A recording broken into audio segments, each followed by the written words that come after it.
Nico.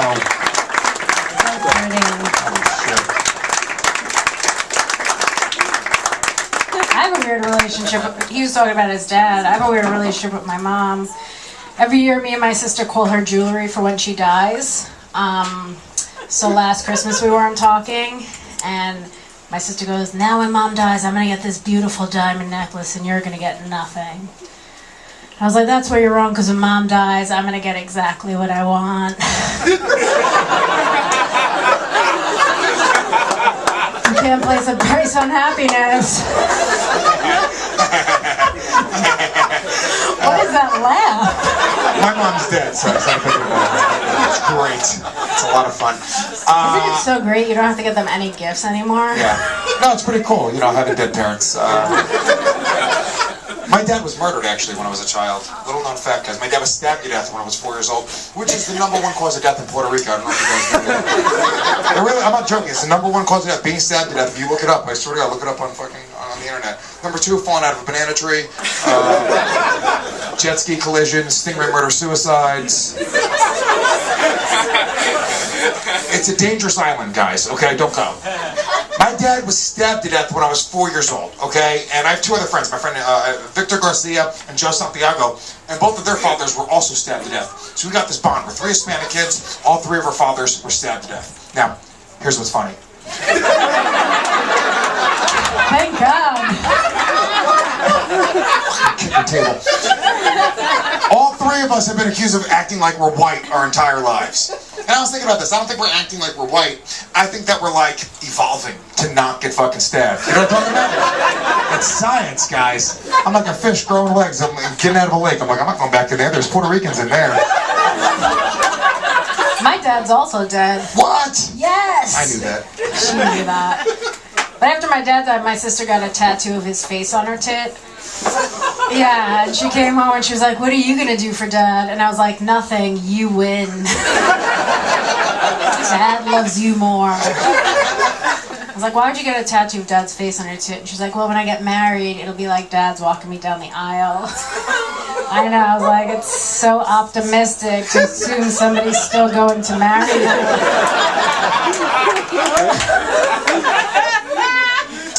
I was like, I can't beat that. You went big out the gate. The only way I win is if I get a tattoo of Dad's face on my face.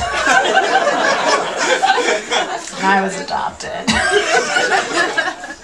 My son's mother, the guy she dated right before me, was a black guy, and it really bothers me. It really does. And it's not because he's black; it's because of the big black cock. You know what I'm saying? It's not like it's just about the big black cock.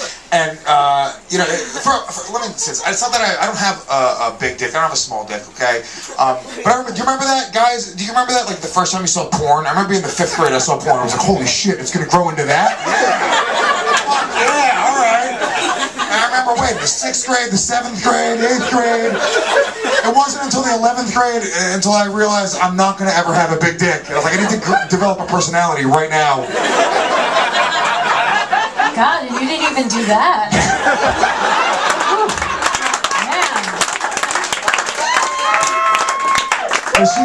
My son's mother asked me, she was like, all right, well, would it bother you if it was a white guy with a big dick? And I was like, no, because there's no stigma about a big white cock fucking your ex-girlfriend. It's a big black cock, you know? Is that racist? Black guy, is that racist? Is it racist? Is it racist that I burnt a cross on his lawn this morning? Is that racist? I showed up on horseback wearing sheets. Is that racist? I don't know, guys. I'm not trying to be hateful. This is the thing about the KKK, since you were talking about burning a cross on a black guy's lawn. I can't take them seriously. Like, they refer to the head of their organization as the Grand Wizard. That means at some point a guy's left his house and said to his wife, "I'm off to see the wizard."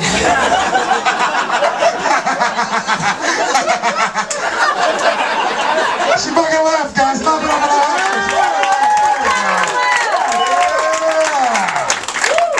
She's into KKK jokes. Oh, you want to bring up the next pair? You bring them up. You're the better because host. I'm the fucking host, right? Ladies and gentlemen, your next pair is so fucking great. They're actually a couple. I don't know if that was supposed to be unveiled. I don't think they wanted you to say that. Whoops, sorry about that. They hate each other. They never met before today.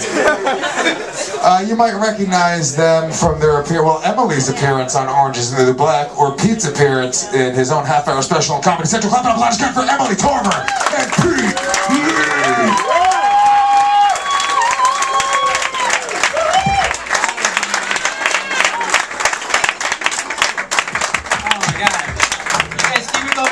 Gomez and Adrienne.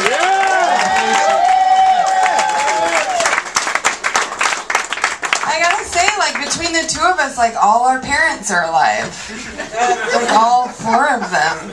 Sorry. I'm just sorry about it. I'm sorry, so sorry. I hate that. Okay. Yeah. So yeah, I'm Pete Lee, and I am Emily Tarver, and I will be on Orange is the New Black, so you don't recognize me yet. It's fine. Season 4. Yeah. June 17th. For the big fans, they were like, "That's bullshit." I don't fucking know her. Yeah, but she's like a main character. She didn't just have an appearance. I wouldn't say main. That's the stretch. I'm a prison guard. It's fine. She's in. My name's Bambi. It's fine. In real on life, the show. You're Emily Tarver. I'm Emily Tarver. And we're the Tarvers. We're not married. We're not married yet. But like, I guess if we were. I would change my last name because like she's the boss. So obviously, I'm in charge here. Yeah. Right? Everyone sees it. I'm afraid of her. I told you when we started this thing, like, do you want to live your life on a treadmill or do you want to live your life on a roller coaster? Okay, because I'm a roller coaster. Yeah, and I was like, and you're welcome. Yeah, and I was like, what about like a canoe? Something, right? That sounds wet, and I'm never wet. I'm obviously kidding. I'm wearing a diaper right now. It's a problem. Gross. Yeah, I guess being in a relationship with Emily, like, you guys gotta know something. Like, she's the most loving, wonderful, sweet, amazing person in the world. Yeah. That like I'm also like afraid of, that is like a ticking time bomb that could go off at any second in public. Like, it's amazing. Like she has this rage that is insane. I feel like first of all that's rude, and second of all I've heard that my whole life, so you don't have to like repeat it a bunch as my couple person. I guess what I'm trying to say is, like, I love her more than anyone else that I've ever loved in the history of the world, and also help. I mean, but like, we're a cute couple. Like, we do like cute, good, like healthy couple stuff. Like, we have nicknames. Like, I call him my Peach because his name's Pete, and it sounds like peach. And like, he's like really soft and like has fuzz all over him because he's Native American and just like does not grow hair everywhere. It's fun. That's a Native American thing. I don't know if you guys knew that. This guy knows it. He's like, yeah, I get it. And like, you know, he like bruises easily because he like falls out of trees a lot. Think about peaches. He's like a peeping Tom. He's like a peeping Pete. I love naked butts. He loves butts. I get it. I love naked butts. I get it. But yeah, she has like, she calls me her Peach, and I nicknamed Emily the Weather.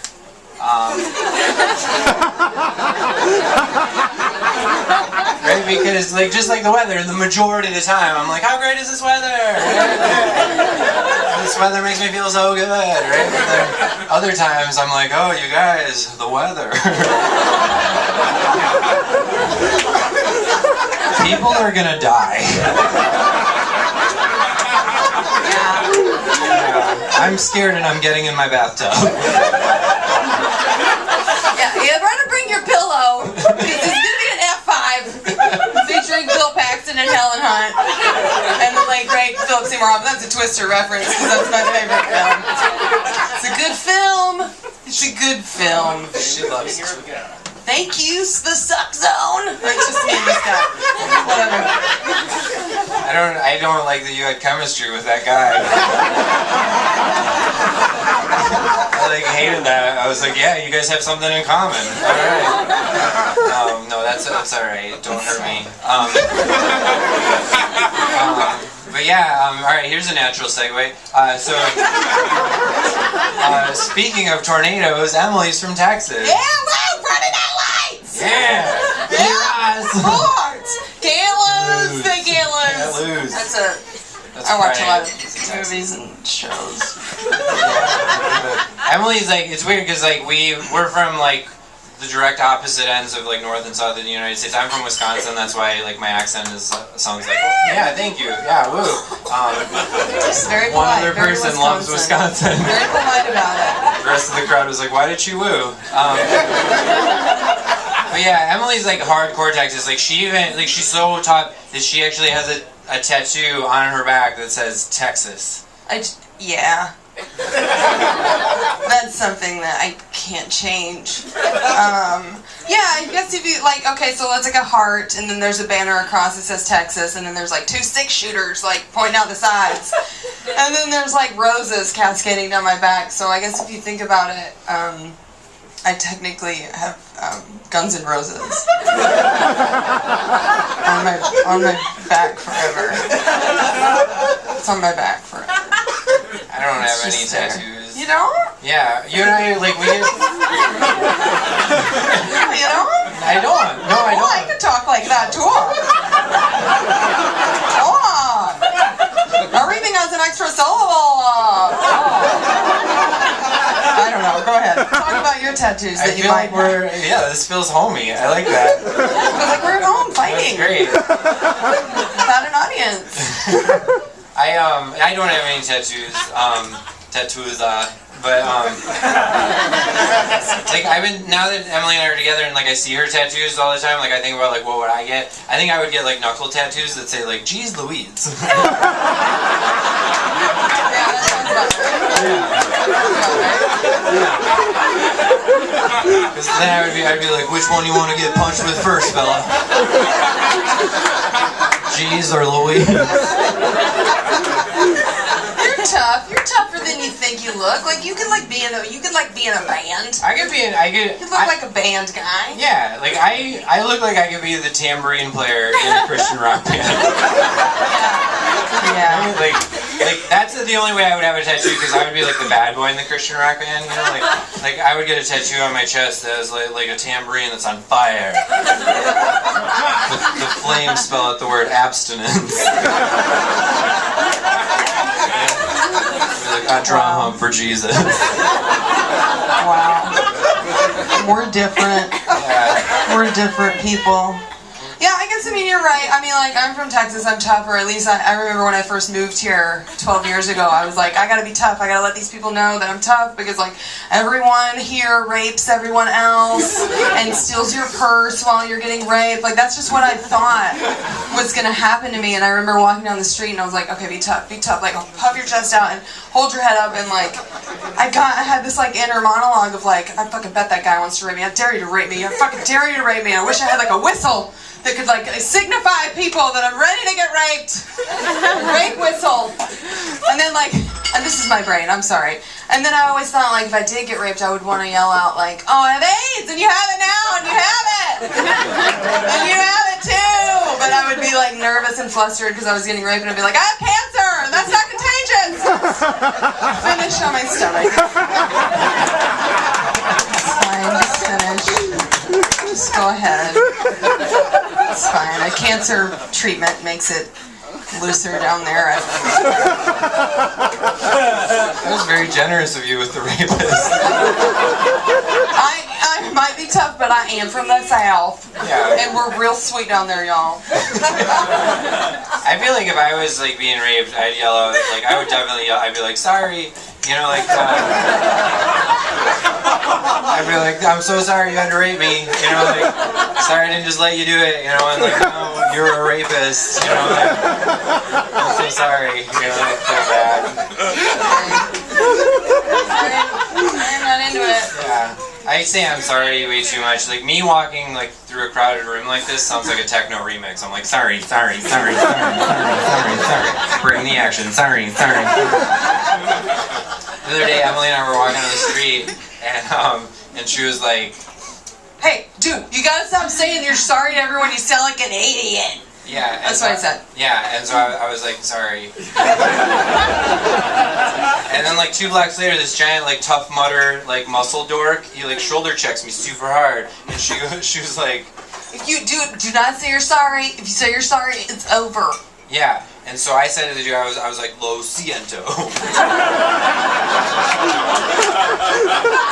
But then the guy goes, what'd you say? And I go, sorry. And then I looked at Emily and I was like, sorry. Yeah, Pete and I deal with people on the street a lot differently now. Now that I've been here for 12 years, I'm like a real New Yorker. But when I first got here, I was like, I had a 9-to-5 job. I was a social worker, right? Very good person. Very good person. I cared about people. And so a 9-to-5 job. I worked in like kind of the financial district, and it was like 8:30 in the morning, and I was walking to work. And this like same group of construction workers were always on the same corner, and this guy was sitting on the back of a pickup truck, which I'm like, why is there a pickup truck in Manhattan? I don't understand. Anyways, he yelled at me in this like very sing-songy way that stuck in my head for years. He goes, suck my dick, bitch, I'll pay you to suck it!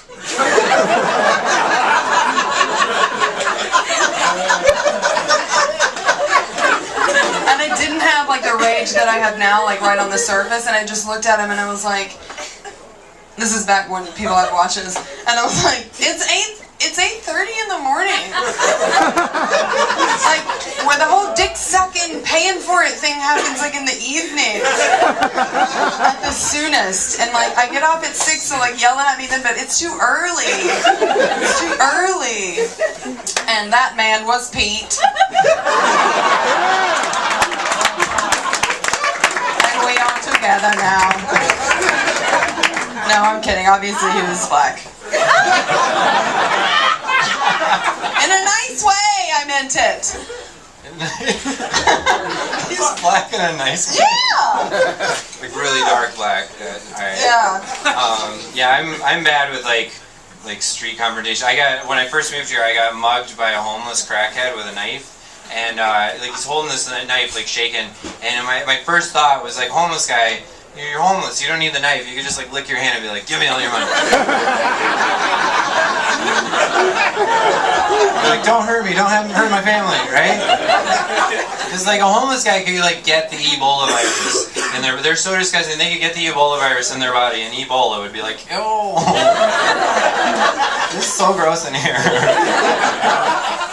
God, that reminds me of when I first moved here, so many terrible things happened to me. But this homeless guy, well, I didn't know. He came up to me. He's wearing a suit. He had a haircut. He had a tie. Everything was like buttoned up all the way to the neck button. And he was like, "Hey, excuse me, ma'am, can I have a quarter for a payphone?" Because there were payphones then also. And I was like, "Sure, of course. Wow, you look like a regular old guy." And then I like dipped into my purse and looked down and realized he was wearing like Peter Pan ripped up tattered pants and no shoes. And I was like, "You're a hobo." And I yelled at him, and then I gave him a quarter because he earned it. He was wearing a top suit, half body. You get it. I keep picturing you being a social worker. Like they're like, I have every problem in the world, and you're like, fucking die! No. You think you have problems? My improv class is 3 to 6 every day. I gotta learn improv, so I can be on the remake of It Living Color in 7 years that never happens. That was a good See one. that? See that? I'll put it Oh, I have an announcement. I have a quick announcement for Pete. I thought I should say it while we're here together. Oh shit. It's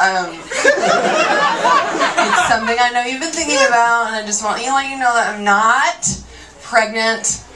Oh, thank fucking God. Alright, I thought I'm not she was pregnant. seriously gonna tell me in this way, which would be so us, and I was like, alright, like, I felt very Maury in that moment, like I am not the father. Like, that Well, that would be like a different, more terrible thing to happen to us. I don't, But I'm not pregnant is what I'm saying, and like, it's fine. it's good, And we're yeah. good. We have sex. That's why that conversation happened. We Because have it's always a sex. possibility. We have sex with each other, and like, we're really good at it.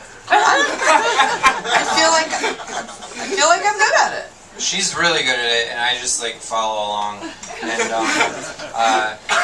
it's weird. Like if you think about it, like sex is like the weirdest activity that we do in life. I mean, it's like the coolest is what our goal is every day, right? You know, but like it's the only activity that we do in life where we're making something at the same time we're trying super hard not to make. Right? That's insane behavior. That's like mixing up a bunch of flour and sugar and milk and eggs up in a pan and then putting it in the oven and then 45 minutes later being like, oh, thank God there's not a cake.